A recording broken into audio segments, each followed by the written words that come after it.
Stéréochic Info.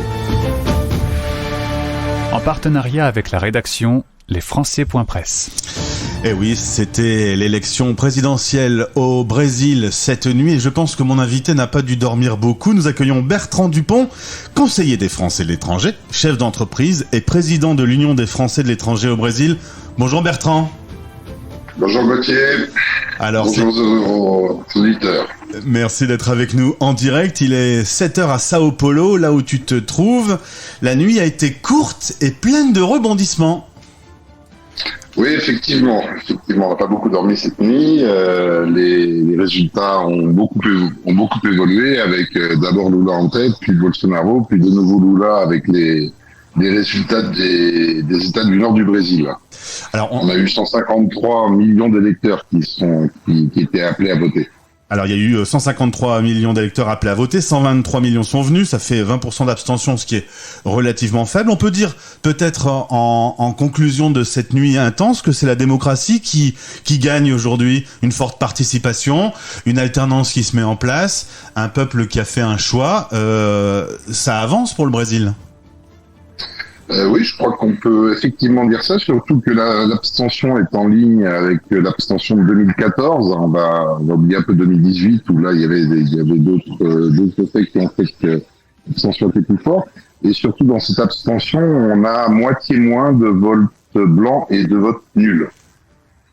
Donc ils ont eu vraiment l'envie de s'exprimer. Lula arrive en tête à 48,43% pour le Parti des travailleurs. Bolsonaro est à 43,2%.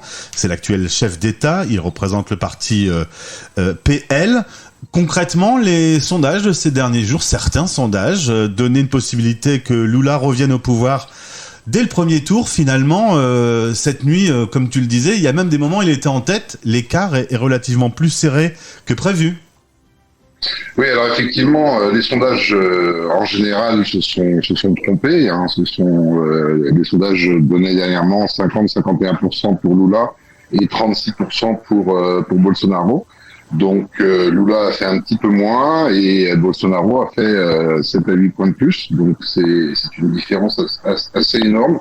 Moi personnellement, j'étais relativement réservé par rapport aux projections qui étaient annoncées, surtout depuis les manifestations des 200 ans du Brésil le 7 septembre.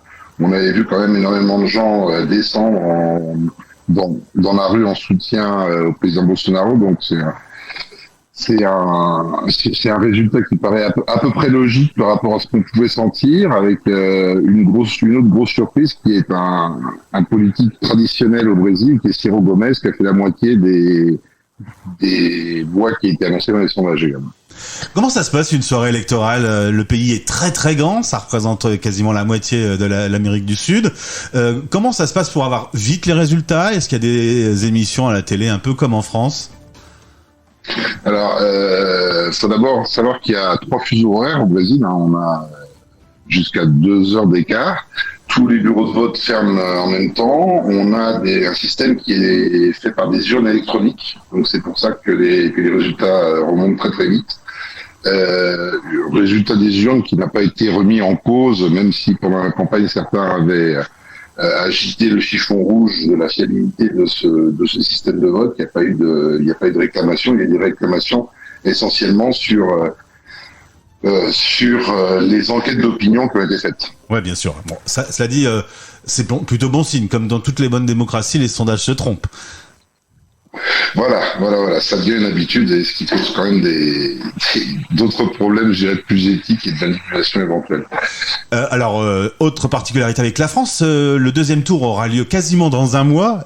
On va à nouveau voter le 30 octobre seulement. Qu'est-ce qui va se passer entre ce premier tour, avec donc Lula et Bolsonaro qui vont se retrouver face à face, et en attendant le 30 octobre, il y aura des débats, il y aura à nouveau des meetings.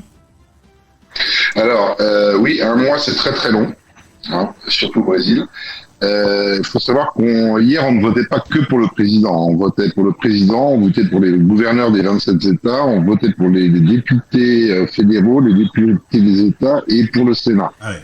Donc, c'était une élection multiple, avec pour la première fois l'apparition de la biométrie également.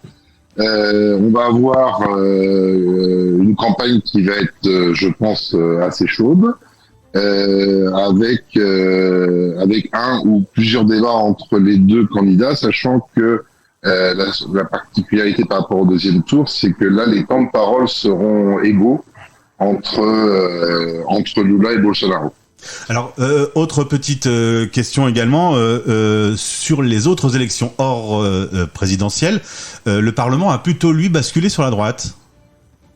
Oui, effectivement, le PL, qui est le parti de Bolsonaro, est passé de 76 à 100 députés. La deuxième force, c'est l'Union qui s'appelle FE Brasil, qui intègre le PT, qui est un petit peu en dessous.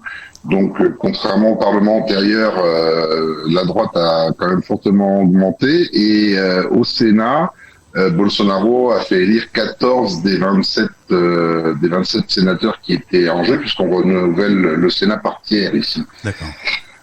Au niveau des États, il y a 12 gouverneurs sortants qui ont été réélus, 14 gouverneurs qui ont été élus dès le premier tour, avec des grosses victoires également de la droite, Minas Gerais, Rio de Janeiro, Paraná et São Paulo, qui est le plus gros collège électoral, qui représente 35 millions d'électeurs. Et dernière question, Bertrand, comment ça se passe les Français au Brésil? Combien sont-ils à peu près? On sait que les chiffres c'est difficile de les connaître précisément, mais en tout cas, comment s'est passé cette nuit? Est-ce que vous êtes rassemblés entre Français? Alors, inscrits au consulat dans les 3 circonscriptions du Brésil, on est à peu près 20 000, donc je dirais qu'on est entre 30 et 40 000 Français résidant au Brésil. Non, il n'y a pas eu de réunion formelle entre Français. Il faut dire que nous, en tant que conseillers des Français de l'étranger, nous avions conseillé à nos compatriotes de rester en dehors des mouvements de foule et des manifestations, parce que de notre part, on craignait justement un vote qui soit relativement serré. Même si le Brésil est un pays qui est extrêmement polarisé, l'élection l'a montré, hein, le nord du Brésil vote Lula, le sud vote plus Bolsonaro, et on craint un petit peu que la polarisation s'effectue encore plus fortement entre les deux tours. Donc il n'y a pas eu de réunion particulière. Merci Bertrand pour cette réaction. Bertrand Dupont, conseiller des Français de l'étranger. Quelque chose me dit qu'on va se retrouver le 31 octobre en direct sur cette même antenne et que je vais t'obliger à te lever tôt à nouveau. Ce sera avec plaisir, en espérant que ça se passe dans le calme et dans la paix et le respect de la démocratie.